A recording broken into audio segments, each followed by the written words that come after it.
Triceratops!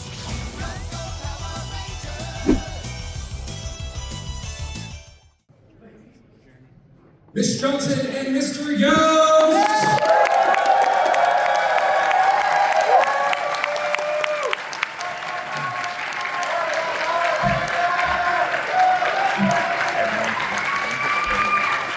And what do we say? How's it going? Here we are. Me and Billy Yost. I am Robbie, the moderator. Oh, we have a moderator. Yeah. Just to make sure everything goes smoothly, how are you doing? I'm good. How are you doing, Mr. Yost? Are these dum-dums? These dum-dums are for everybody, right? It's like how strange she brings dum-dums. Are you enjoying our lovely town? Yeah, it is very good. Yeah. Nice long walks. It's cold. It's cold this morning. It's warm. Oh, that's right. It's tomorrow. Yeah. Anyway, it's been great. Are you guys having fun? All right, I wanted to start us off with just a couple questions, and then we can go to the audience. If that's okay with We you all. can. But you know what? Me and David have never done a panel together. We just talked about it as we were walking. When did we do that? Oh, right, we did. No, that wasn't last year. It was last year. Where? Maybe Jackson's. It was London. Oh my goodness. I'm the older one, but Did we see that? yeah, we were sitting on a couch. He's a lot older. I won. We were sitting on a couch. We were sitting on a couch. Oh, okay. Excuse me. But we rarely do. But we're doing it today. So here we are. And what? Well, the first thing I wanted to ask you guys was, when did you realize how much of a phenomenon Power Rangers became? Like, what was the moment that happened? Where you were like, this is a real big deal. You know, first of all, it was my first job as an actor. Was it yours? Of course. Well, first in theory. We didn't even have agents, did we? I didn't. No, we had no agents, nothing. And so we got the parts in like September. We shot through October. We didn't air until the next year. So we literally shot maybe like an entire season, having no idea. We're, you know, wearing spandex and running around on this like kid show called Dino Rangers at the time. And then I don't think, do you think Hein and Shoki expected it to be as big as it was? I think Hein, who's the original creator, he knew there was something big going on because he had tried to launch the show about 8 years before we did it, with like an older cast, slightly older. They were like super high school, college. I had no idea. And they're, oh, okay. I didn't know Never that. seen that. We saw like that pilot once at Shuki's house. Fake. Yeah. Really great. So he had tried to launch it before, but because that cast was older, I don't think it caught on. And So then they rethought it through. Rethought it through. Anyway, so then the episode, the pilot, or the first episode, aired September, August 28th, August 28th, 1993. 1993. And then it was like, I think over in that, during the fall, it just went bananas and that's when it sort of crazy. So maybe like the Universal thing. the universal definitely thing for all of us is because they kept saying to us like, hey, you guys are the #1 kid show, you're the #1 kid show, but you don't really understand what that means. And we were supposed to go to Universal Studios and just do like one tiny little thing in an amphitheater, and within a couple hours, we caused a traffic jam in Los Angeles. Yeah, we couldn't even get there. I remember being on a bus. We were on We were on weird the bus van stop. trying to maneuver around Universal Studios to get to where we needed to be to do press. To do press, and then they made the show that was supposed to be one show. I think we did the show 4 times. 6, I say 7, Walter says 6. But I know we did at least 6. And then I went home and had very bad nightmares then. It was so overwhelming and scary. I literally had dreams that nuclear war happened. Yeah, it scared the crap out of me. And then the biggest thing I remember from that too is, remember, it was so cool. Like, we wore our helmets and we were up on top of this big platform, and then we would rip our helmet off, and then the lights started. It felt like a rock star for a second, and then we had to flip off and start running around the stage. It was crazy, and we hurt her knee. Her knee. She sprained But it was pretty crazy because we were on at least a 10-foot platform and they wanted all of us to leap off of it onto these mats below. And then we flipped up and down the thing. And you know, the theater's seated 6,000 to 7,000 people. It's like their biggest theater. And you know, you guys are like little screaming kids in the audience. And everybody allowed their cameras back then. Everybody had a flash because that's all. We didn't have the technology we have now, so there's flashes going off everywhere. It was amazing. Little kids screaming. It was awesome. And me and Chewie were screaming as well, going, "Ah!" And then they had to come in the back and be like, "You're really hurting people's ears." Because you're screaming in the microphone. Screaming into the microphone. But we were like screaming with them. We didn't know what we were doing. I mean, that was a very long-winded answer to your question. No, that was a perfect answer. That is the moment for all of us when we knew that we started to understand the success of the show. Yeah. What was the, when you did the first Mighty Morphin movie, how was that experience different than the TV show? Well, that was, I think, a $35 million movie. Is it that much? Shot in Australia. And it was very different. And one, it was so fun because we got to go to Australia. And then the suits weighed 100 pounds. Yeah, but they looked cool. We couldn't pee. The ninja suits. The ninja suits we could pee. No, you couldn't. Oh, we couldn't pee. You were tied into your ninja suit. They tie you. It took like it was a 20-30 minute process to untie and tie you to get in. Yeah. The movie suits looked cool. They did look cool. Although, you know, me and Matt, my boyfriend, just discovered we were looking.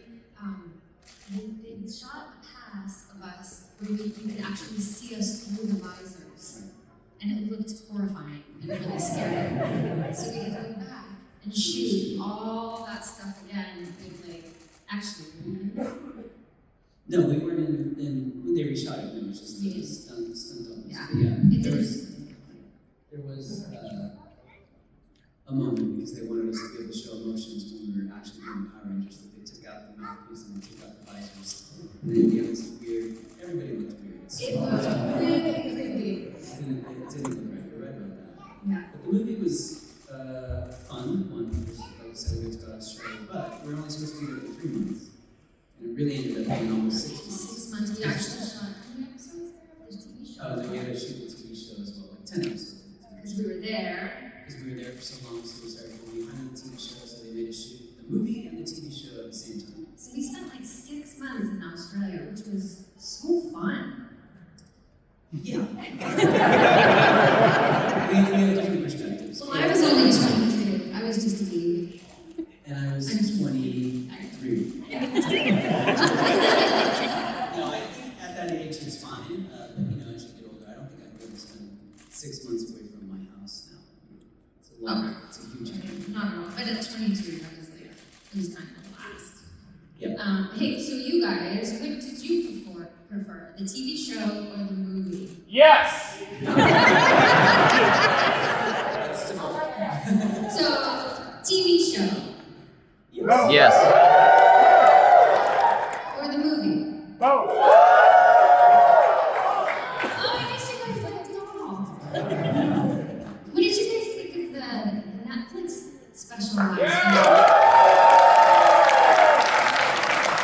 it. I thought it was so good because I felt like it was the first thing that they've redone that captures the essence of what the TV show was. No? It just felt like it was like made. That's because David was involved. Potentially. Thank you. Yes. Well, thank you. Tell us about that, David. How did it go?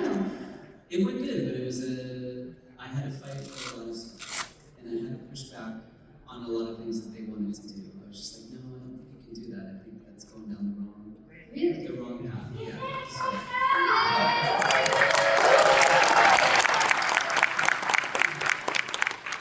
So, yeah, I mean, just even the whole Power Ranger coin, you see Alpha put out 2 new Power Ranger coins for Rocky and Cat. I was like very much like, that was never really in the script. I was like, you really have to explain what you're doing, otherwise we're going to get in a lot of trouble. And the fans are going to turn against us. So, I fought for that moment very strongly. And they listened to me, so I'm glad they did it, because you can't just throw people in and act like it's going to be okay. It doesn't work that way. Yeah. Well, that was great that you were like sort of spearheading the whole thing, because then there got to be lots of Easter eggs, and it stayed true to what, With the TV shows. Yeah, I thought you and Walter were awesome. Well, thank you. Yeah, It was a lot of fun. it was really good. I watched it this weekend, and I'm not going to lie and say I wasn't emotionally touched at the end. When they were going back to the, I think it's from the beginning of season 2 when you're singing, and you guys are all hanging around, it was your focus on legacy and how important what Power Rangers represents to so many people. Like outside of I'm sure it's changed y'all's lives, but you've changed so many other people's lives. That's gotta be a crazy, powerful feeling. That special really captures that. You know what? That's I think my favorite thing about doing Comic-Cons is meeting people and hearing exactly that, of like how much it touched them as a kid, and like a woman came up to me today, I'm sure she's sitting in the audience, and was just talking about how like he made little girls be able to kick butt and wear pink, and that stuff was just like such a blessing. May sound corny or whatever, but being 21, 22 years old, getting the show, having no idea the impact it would make on all of the children that are now adults is kind of like, it's crazy. And it's just like so cool to have that be like, I guess, our legacy. Yeah, it's super humbling, I would say, for sure. And now, like, a lot of you have children and you're introducing your kids to the original series, and they seem to gravitate towards it. So, I think that really speaks to, not to sound arrogant, but it really speaks to the chemistry, I think, that the 6 of us, the original cast, had together, because that was the most influential of all the Power Ranger seasons that have been out. And just getting to do this special and seeing the reaction that you guys are having, I think it just really speaks to all those, hopefully all those things that you guys like as a kid. Like Amy Jo was saying, to have Twee and to have Amy Jo, 2 women being superheroes, is so awesome, because you didn't see that a lot from girls. Me getting to be the nerd, cool. The cool nerd. So that was fun. And Walter's the first African American black superhero, and so I know that's really important to him, and it just gave so many people something to look up to. And so we always talk about how what a great experience it's a gift for us, because we've never predicted that in a million years. Yeah. It's like almost like free karma. Yeah. Free good karma. And it's like we get to travel all around the world, and there's millions and millions of people around the world that have been touched, and like we get so much love back. It's just like we're so indebted to you guys. So thank you. Yeah, for sure. And just so you know, I don't know if you guys saw the announcement, but I chose not to be in the special for many personal reasons. One, I haven't acted in 10 years, and I've switched my focus to writing and directing. But I'm writing a comic book, which is basically my gesture for the 30th anniversary. And I'm writing it with my boyfriend, and yeah, I can't tell you exactly what it's about, but it's basically exactly what sort of you said, and sort of my version of what happened to the original, not the cast, but the original characters, and I'm so excited about it. I think it will come out in January, and yeah.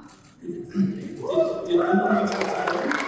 Oh no, I reached out to Boom. Oh, yeah. So when the pandemic hit, me and my boyfriend, I had an idea for like a series, an actual like live action series, and my boyfriend was like, why don't we do it as a comic book? He's a comic book. I don't want to call him a nerd because he doesn't like that, but he loves comic books. So I was like, okay, so we literally, as the pandemic hit, sat in the basement of my house and just wrote outlines of these 4 episodes and our version of the story, and then I reached out to Boom and Daphne at Boom and will you write a comic book? Because I know the 30th anniversary is coming. And then how many years later? 3 years later. It takes a long time for anything to happen within the industry. I must tell you, it's really, it's like you gotta have patience, which I don't. But then Boom finally reached out like a year ago and said, yes, let's do this. And so we're like, here, we already wrote it. So then, but then now we're working with Daphne and Hasbro as well, like making sure like everything is, like, you know, kind of have to go through the editor's phase and all that stuff. And so it's so fun. So yeah, it should come out in January. That's awesome. Yeah, I mean, if Boom can get Keanu Reeves to help write a comic, why not maybe Joe Johnson?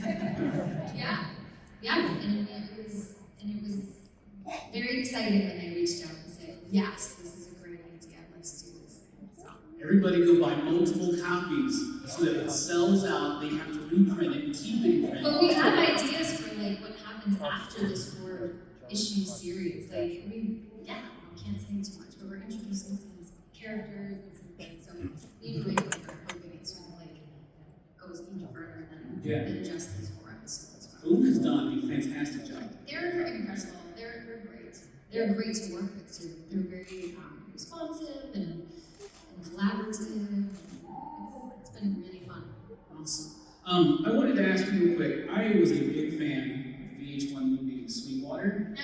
I thought it was absolutely awesome to watch it, like, and just be like, oh man, Joe Johnson's back and you're singing boys. Like, I love that. I wonder if you have any just recollections of that. Oh, that was so fun. It was actually VH1's first original movie, which was kind of cool at the time. And I think I was on hiatus from shooting Felicity, and they offered me the part, and I shot that in Vancouver, and I just had the time of my life doing that. I played a character named Nancy Nevins, who was at Woodstock. So we created Woodstock, and I got to pretend to be a rock star for like a month, and I had a blast. Yeah, that's awesome. All right, well, I know everybody here has plenty of burning questions, so let's open it up to the audience. All right, this is the area. We know what we're doing here.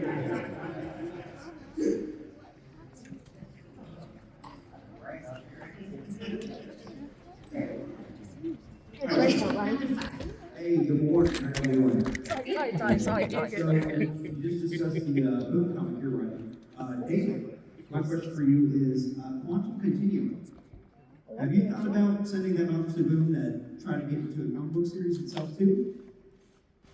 I've never thought of it as a comic book series. That's a great shot. People keep saying you should do that, but I wouldn't want it to be a comic book series. But I keep listening, so maybe, I don't know. I would rather still like to figure out a way to make it into a television, just a limited 8-episode TV series. Obviously, it's going to have to be adjusted now because of the loss of JDF, but I think animation could be pretty cool. people have said that too. I don't know. It's like, you have your vision for your baby that you created, and so There it's has hard. been animation Power Rangers. No, there's certain, well, people have done like some really cool trailers of animation, but I know it's been discussed, so maybe that's in the works too, but potentially, yeah. We'll see. 30 years, time to start animation movies. Say it again. 30 years now, time to start animation movies. Thank you. Thank you for your question. Hi. This is for you, Miss Andy. Yeah. Was the rumors true that you wanted to play Rita in the movie?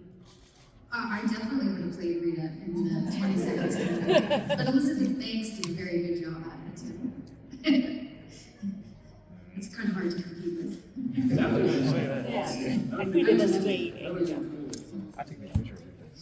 Yeah, the original Rita was definitely the best. This question is for David. How do you feel that Billy has changed between the last time on the show and Once and Always? And did those changes have an effect on the way you portrayed him as an actor? I mean, obviously he's just older. So, I mean, Sexier.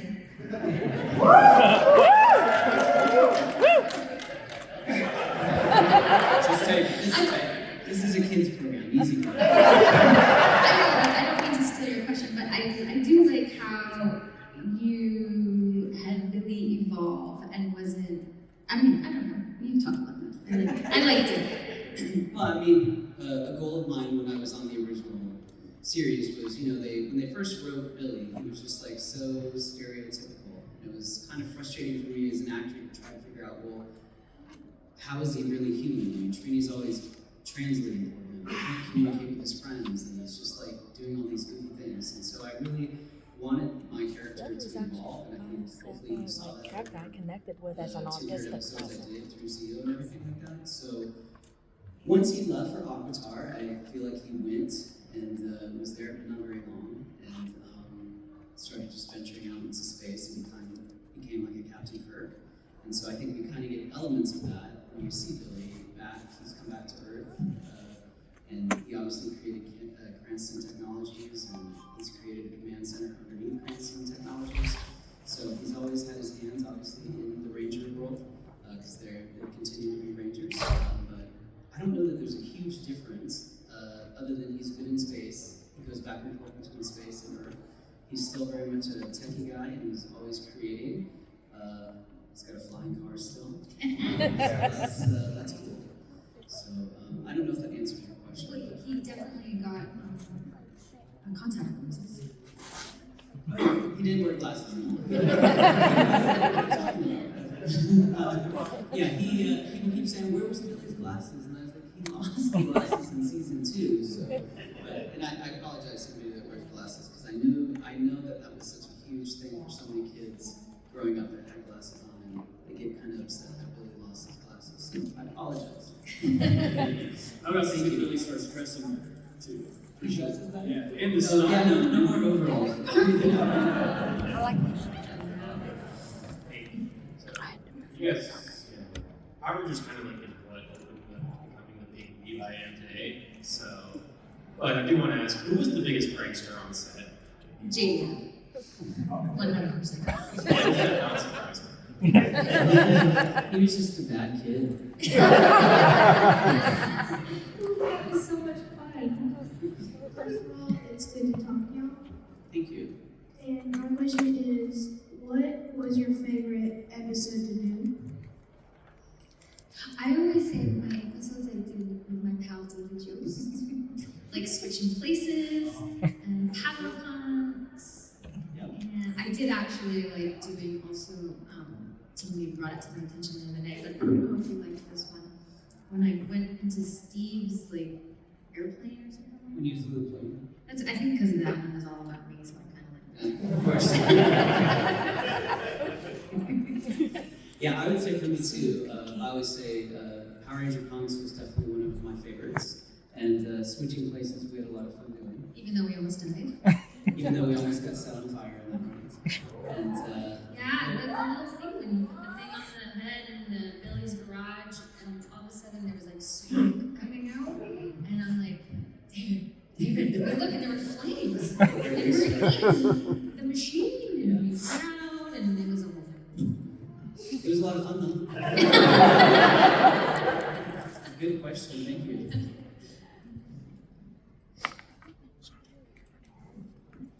Mike and Justin. I enjoyed the special. Doing ride book again and everything was awesome. I wanted to ask you a question. You have any cool stories from the Suzie Q movie? Oh, yeah. I mean, I was just finishing up my time at Power Rangers, and I had actually asked to leave Power Rangers because I was done and ready to move on. And the producer there was like, "Okay, can you do like 10 more episodes and this movie, Suzie Q?" And I was like, "Yes." And he gave me a guitar as well. It was really nice. Anyway. Anyway, movie. So I went and did it and shot in Vancouver, and I had a blast shooting that. It was so much fun. Do I have anything in particular I can think of? My memory keeps going to one incident that happened like behind the scenes off camera that I can't share. That wasn't fun, but I won't share that. Anyway, my brain is like getting stuck on that one thing. But you had fun. For the most part, I had fun. I'll tell you. Somebody, and I won't say any names. Oh, why am I saying this? But You know what? Let's just talk like. You're in a safe space.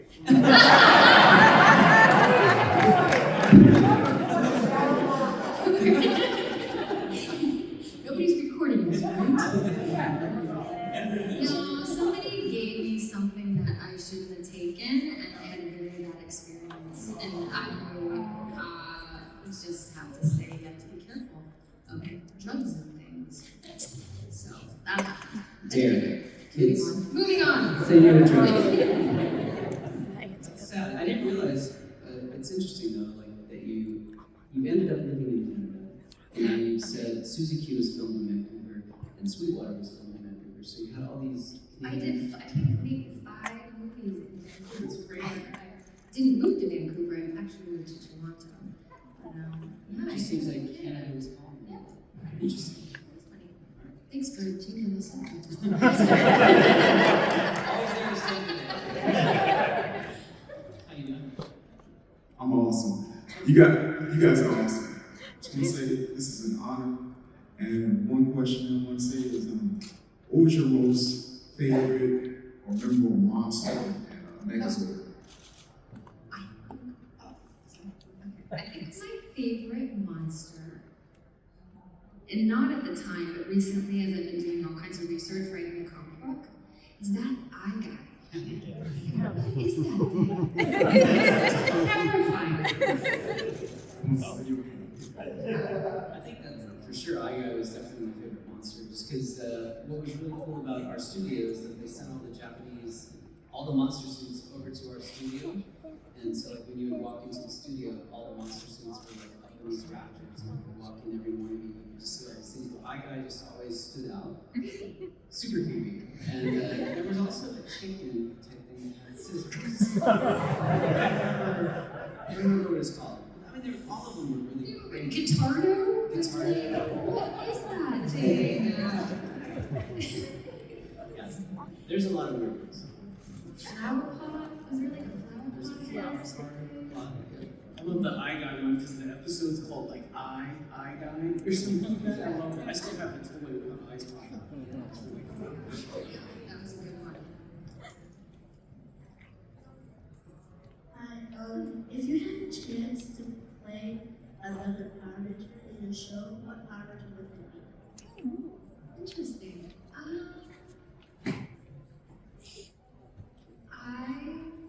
If I had the chance to go back in time, I might. I'd like to be the White Ranger. I mean, I got to play another ranger already in an episode called Switching Places, so I got to play Kimberly. So that was enough. I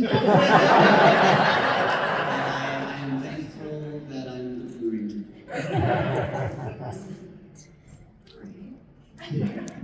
Was there ever a Purple Ranger? Yes. Kind of, yes. In the extra canon there was, yeah. Well, if there wasn't back then, purple would be cool. I guess I'm fixing the mic ourselves now. I got 2 questions, but I also got another question in case you guys can't answer the second one. Okay, you have a big line behind you too. I know. Okay, so my first question is for David. Do you think that your version of Billy is autistic? Do I think my version of Billy is autistic? I know they did that in the 2017 movie with R.J. Kyler, who played Billy. I suppose Billy could be on the spectrum. I wouldn't rule it out by any means. But I don't, personally, for me, I never thought that, but I could certainly see, looking back, that he would certainly be on the spectrum. Yeah. You know, because as someone on the spectrum, you know, your Billy was like the very first character I could ever actually relate to. I like to hear that. Awesome. What's the show out right now? No, the Big Bang Theory guy who plays Anakin. Sheldon. Yeah, young Sheldon. It's so cool because he's on the spectrum, but it's not said because back back during that time, it wasn't really diagnosed or talked about. My second question is, if Billy and Kimberly had Pokemon, which Pokemon would they have? Can you choose that answer? See, that's why I said I have alternate questions. I just know Pikachu. Yeah. And everybody walking around with their phones trying to find it. They would be rare and shiny Pokemon. For sure. I can see that. Yeah, but that's why I said I had an alternate question. Okay. My alternate question is, did you guys ever give any advice to the future Power Rangers, and what advice was it? Oh, no, I didn't. Did you? No, I would never, people ask me that about the movie, for sure, the 2017 movie. Did you go talk to RJ and tell him, you're gonna do this, and this? And I'm like, I would never do that as an actor, and I would want them to have the freedom to create however they create.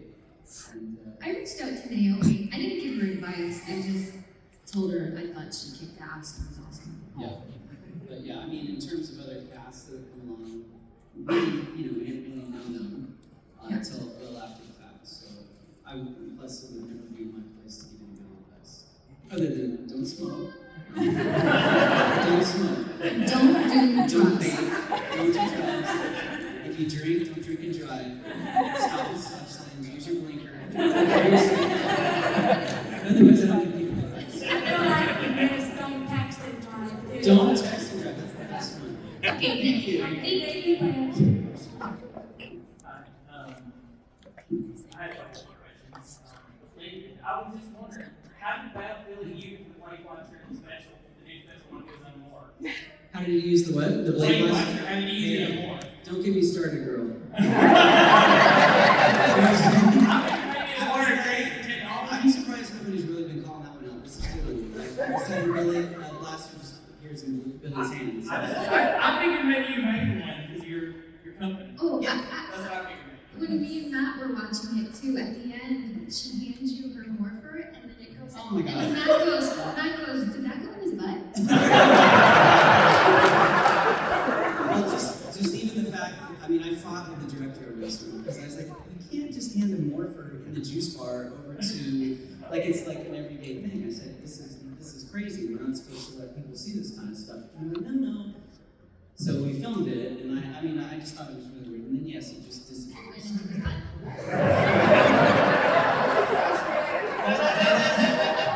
second. Now, before we walked over here, I said we don't talk about the boo-boo. Moving on. And I was also curious, I know there in the original cast there was Audrey Dubois. How do y'all think things would have changed if she had been the Yellow Ranger the whole time instead of 2? I don't know. You know what? It just was Twee to me. Yeah. When Twee came in, it just felt right. Yeah, how we ended up, it was like perfect because the chemistry was so good and authentic. And Twee just slid right in and fit. I mean, it was just like, it was just right. Thank you. Thank you. Let's just do one question each now so we can get through the line. It's okay, I have First off, I would say, David, thank you so much for grew up watching you guys. And it was great to see somebody kind of take on the role of the young nerd. That was something as a kid I always had my head in the book. As a nerd. I appreciate you saying that. But so when you first researched your parts, of course I think the question is, did you watch the original Super Sentai versions? Or did you find other inspirations to bring parts to life? Oh, back in the day, 3 years ago? It's I didn't watch anything besides. Yeah, I mean, they didn't really inform us too much about the Super Sentai stuff. There was no YouTube or Yeah, Google. and trust us, like, we were so confused on what we were even talking about. Yeah, Like when we saw the original pilot, when I saw the original pilot, and I saw my face turning into a triceratops, I mean, it was a lot different than it is, than it ended up being. We didn't know what we were doing. We were just kind of going with the flow. But I will say, character-wise, he certainly works on our characters. Like, yeah, but not by looking at not by looking at them, but just like developing our characters. Yeah. So as actors too. when you would do the voiceovers, you didn't have the footage in front of you, you just. Oh, of that? Of We that did, we but did. that was us being them. Yeah, gotcha. They never, yeah, it was too incriminating and like trying to figure out what it was. Good question. Did you know that, just really quick piece of like trivia, maybe you guys know this, but Stan Lee tried to make it, like he had the original rights to it. Oh, of course, yeah, I do that, yeah. He tried to get it going for a while, tried to picture, I think, the Fox Kids or something. Yeah. No. I probably know the answer to that. Which group is Russ's favorite to work with? Like the Tweed, Jason, Walter, or Karen? What is it? Who's our, this is a bad, an evil question. We have more fun working with Tweed, Jason, Walter, or Karen, Steve, and John. I mean, for me, I was sort of like 1 foot out the door on my way out, in the sense that I kind of asked to leave when we went to Australia, was when they really got on board with us. So it was fun. I had fun with them, but I was like, I'm doing these episodes and then I'm gone. So the original, you know, for me is more of my memory, and I feel like more a part of that group, and then yeah. Yeah, I would say the same thing. I mean, we just went through the original cast. We went through so much together, from the auditioning process to becoming quote unquote somewhat famous together, to trying to maneuver all this stuff and doing all these episodes, and you guys are freaking out at Christmas time over our toys. And, so my memories, and I have to assume everybody's memories for the most part, solidified in the very first group. Obviously, when Steve and Johnny and Karen came in, it changes the dynamic in some ways, but they were great in what they did. I mean, there's no complaints. Yeah, that just reminds me of the movie. Yeah, whenever I think of them, I just think of the movie. I don't remember them, honestly, on the TV show. I only think of the movie when I think of them. So. Yeah. Good question, but evil. Thank you. We have Adam watching streaming saying thank you for being my hero. So I just wanted to comment on I didn't Facebook. realize you were streaming. That's even worse. Yeah, I believe that.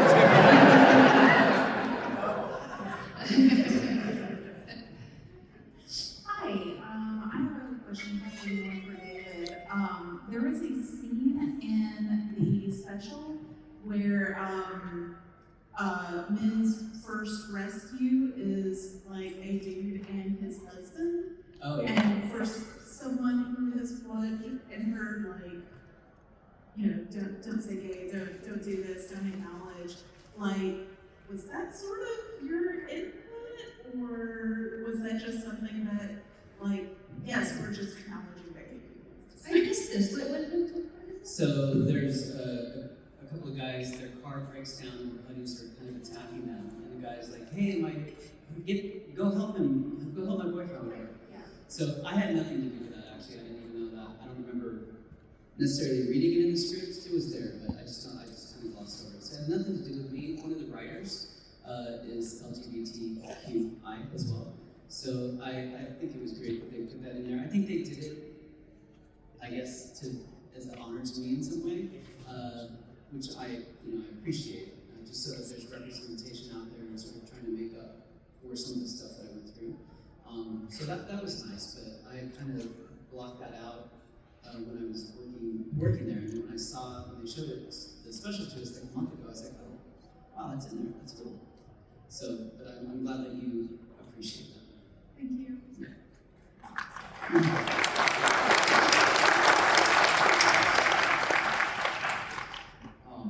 So my question, I guess it's pretty more related on this one.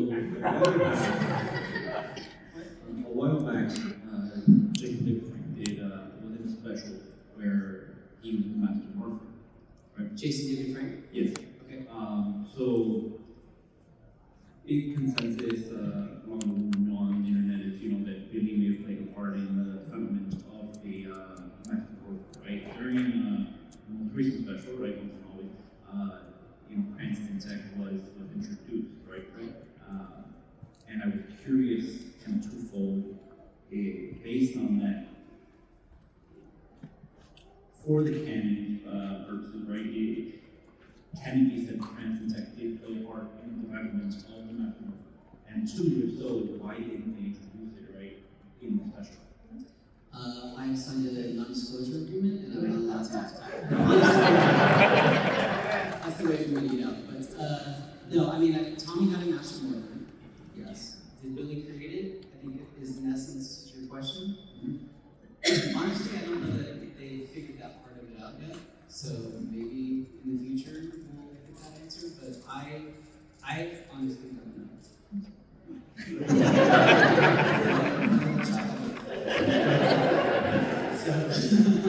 But yeah, I don't have the answer for you right now. But we'll find out, hopefully in time.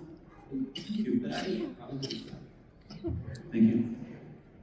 You might want to write that in your comment. You know, like you can fulfill that fantasy, the missing bit, no prize. Hey, Michelle and David. Hey, a quick question for both of you, actually.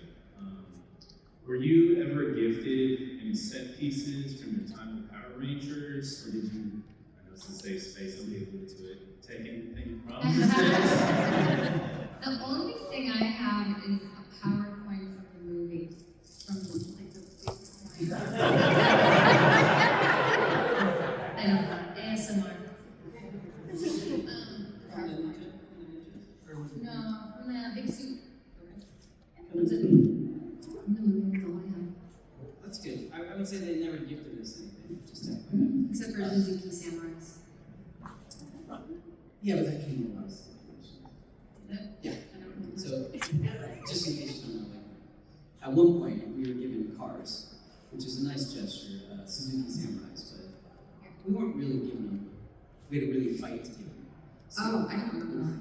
Yeah. Anyway, did you have anything from the set? The only thing I have is, like Jason, Frank, and I, we took our ninja suits from the movie on the very final day of filming. We had to get on the plane and fly to New York, so he was just like, hey, dude, just stuff it in your suitcase.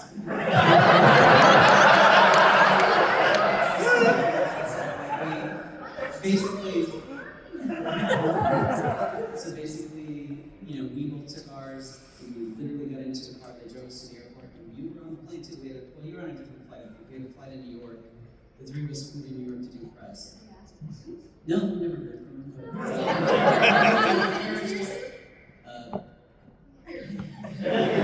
I can still wear it, but that's all. I took some of the crystals from Zordon in the movie Zordon. His tube, whatever. I took some of the crystals from when his tube was destroyed. That's about it. Thank you. Good question. Thank you. Hi. So in my HSV college days, I listened to the Felicity soundtrack a lot, which of course featured Puddle of Grace, a beautiful song. But I remember there was an insert in the Felicity soundtrack that said, "Be on the lookout for a new original album featuring you." And so I was just wondering, is that about ready to drop? Or,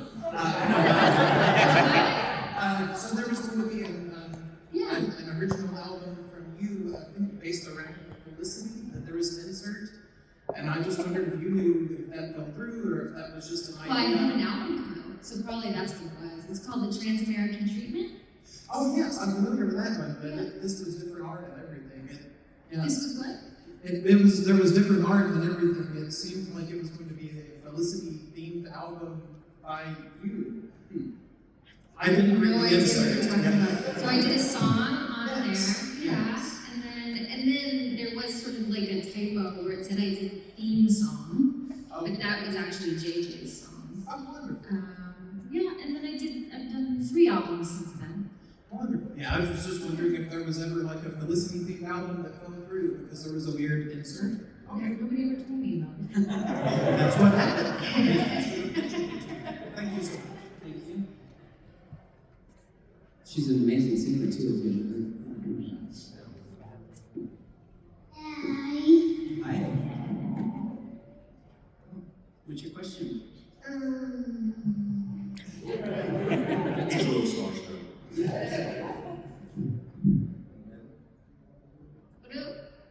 I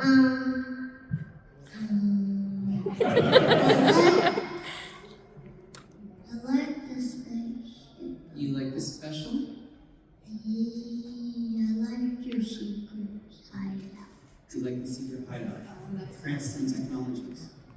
It was pretty cool. And I like the blue ring. Aw, thank you so much. So kind of you. Because he has cool moves. I appreciate that. That's what the ladies tell me.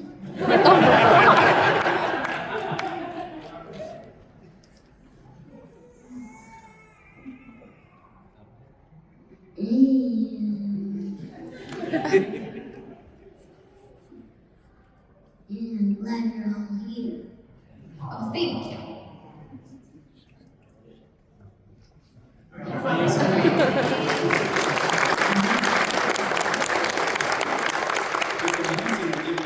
Really cool in the new special. It looked like amazing. The command center, yeah, it was amazing. It was a lot of fun filming. Although we didn't use the viewing lobe, I was really, another thing I was fighting at, I was like, okay, you guys build this viewing lobe, and you just leave it sitting there, and you barely see it. I was like, you gotta use it. But they were very insistent on the screens. Yes? So I have a string of questions, but they're all apologies. Do you like Teenage Mutant Ninja Turtles? If so, who was your favorite and what iteration and why? My boyfriend really likes Teenage Mutant Ninja Turtles. And I forget which one's his favorite. Michelangelo? I forget. He'd be really mad if he was on that live stream. Which he may be.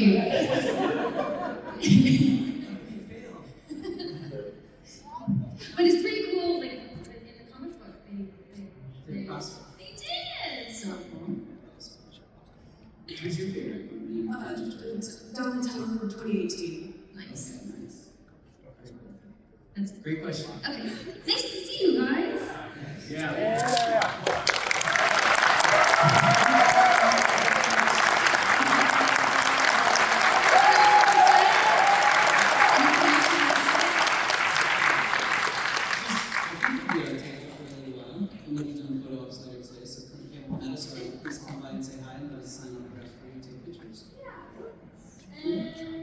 Great.